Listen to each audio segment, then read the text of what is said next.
Hello everyone, my name is Aini and welcome to my YouTube channel.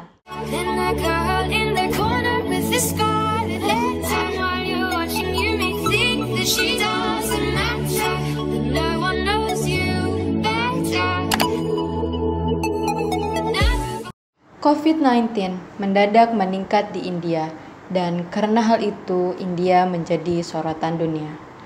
Apa penyebab utama dari persebaran virus ini di India? Saksikan terus video ini sampai akhir. Oke, langsung saja kita masuk ke penyebab yang pertama.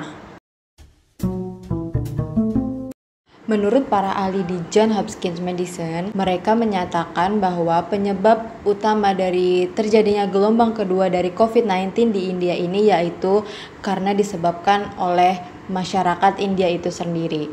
Mereka tidak mematuhinya protokol kesehatan seperti tidak memakai masker, tidak mencuci tangan secara rutin, dan juga tidak menjaga jarak atau physical distancing. Tetapi masyarakat India ini melakukan hal tersebut itu bukan tanpa alasan, melainkan ada alasan tertentu.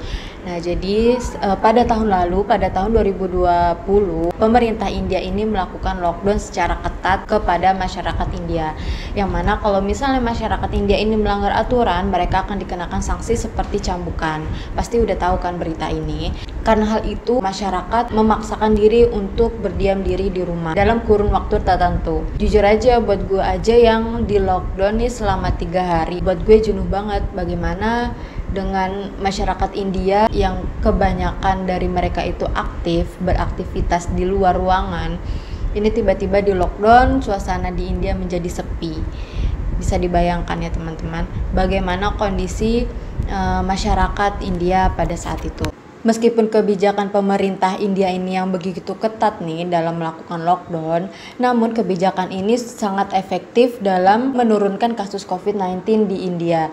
Yang awalnya kasus COVID-19 di India itu dari 97.860 cases per harinya menurun menjadi 90.000 cases per harinya. Kemudian turun lagi hingga menjadi 80.000 cases per hari, lalu semakin turun kasusnya, semakin hari semakin membaik hingga mencapai titik terendah yaitu 8.579 cases per hari. Nah, melihat dari penurunan yang sangat drastis ini, pemerintah India kemudian melonggarkan peraturan lockdown di India. Namun, pemerintah India tetap mewajibkan masyarakat India ini untuk tetap mematuhi protokol kesehatan. Pastinya dengan kelonggaran yang diberikan oleh pemerintah India ini membuat senang para masyarakat India. Ya, secara dalam waktu yang lama mereka sudah dikurung di dalam rumah, kemudian mereka dibolehkan kembali beraktivitas, tentunya mereka senang. Lalu tidak sedikit dari mereka yang melakukan perkumpulan, pertemuan, bahkan di beberapa tempat di India ini tidak mengenakan masker seperti di metro station. Banyak dari mereka yang bepergian tanpa mengenakan masker. Lalu ada juga lebih parahnya lagi, mereka ini melakukan pernikahan massal karena waktu lockdown dibuka kembali itu pada musim dingin, yang mana musim dingin ini biasanya masyarakat India melakukan pernikahan besar-besaran. Ya, pesta pernikahan ada di mana-mana. Lalu disusul lagi pada tanggal 29 sampai 30 Maret 2021 ini mereka ada perayaan agama, yaitu perayaan Holi. Yang mana perayaan ini perayaan warna yang otomatis mereka melakukan perkumpulan besar. Yang mana hal ini menyebabkan kembalinya penyebaran COVID-19 di India meningkat.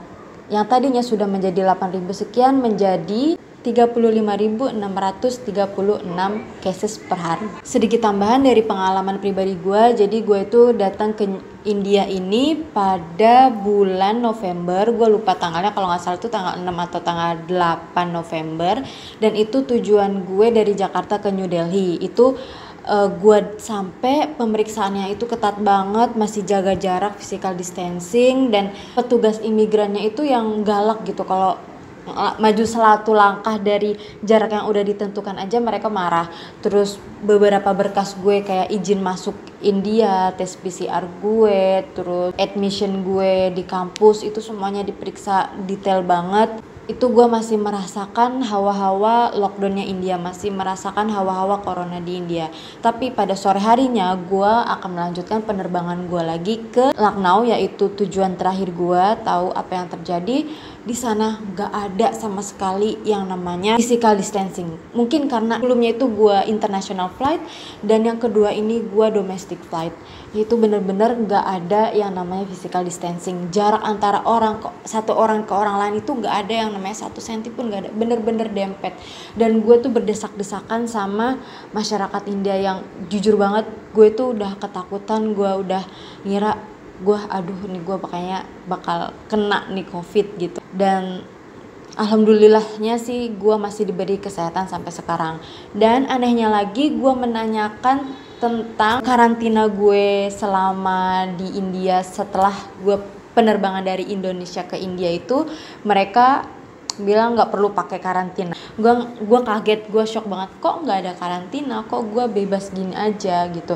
Dan sebenarnya gue juga udah sibuk nyari penginapan, biaya hotel selama 1 minggu di India itu berapa, sampai gue juga nyari alternatif termurah untuk menyewa rumah di India itu berapa 1 bulannya gitu. Tapi ternyata sampai sini gue tetap melakukan hal aktivitas biasa. Dan gue juga sempat menanyakan ke pihak beasiswa gue, beasiswa ICCR. Waktu gue sampai kan gue dijemput oleh pihak ICCR, terus gue nanya, Sir, bagaimana dengan karantina saya gitu. Mereka hanya menjawab, kamu nanti ke hostel aja dulu, untuk masalah karantinanya bagaimana kita urus di sana.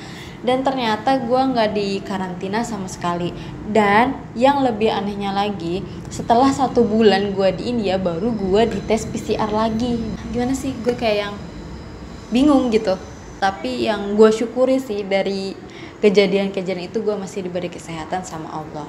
Oke, kita lanjut ke penyebab yang kedua. Meskipun sudah mengalami penurunan yang sangat drastis, tetap saja para ahli medis di India menghimbau masyarakatnya bahwa pandemi ini belum berakhir.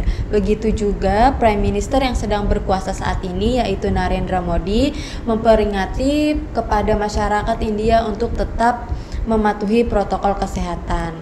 Namun yang membuat bingung masyarakat India itu sendiri, yaitu partai BJP, yang mana partai Narendra Modi ini tetap melakukan kampanye besar-besaran dan tetap melakukan pemilu pada tahun lalu di kota Bihar, yang mana pemilu ini itu melibatkan massa yang cukup besar untuk melakukan pencoblosan dan juga berkampanye. Perkumpulan massa ini mengakibatkan penyebaran virus COVID ini semakin meluas. Oke, kita lanjut ke penyebab yang terakhir. Selain dari faktor manusia itu sendiri, evolusi dari COVID-19 ini menjadi B1617 ini juga memainkan peran sangat penting dalam penyebaran COVID-19. Yang mana evolusi dari virus ini tidak mempan dikalahkan oleh vaksin yang saat ini tersedia, dan juga penyebaran virus ini jauh lebih cepat dari yang sebelumnya. Nah, itu dia tadi beberapa penyebab dari penyebaran virus COVID-19 di India gelombang kedua. Kalau misalnya video tadi bermanfaat dan informatif, jangan lupa buat di-share ke teman-teman lo. Dan jangan lupa juga buat subscribe video gua. And see you in next video. Bye-bye.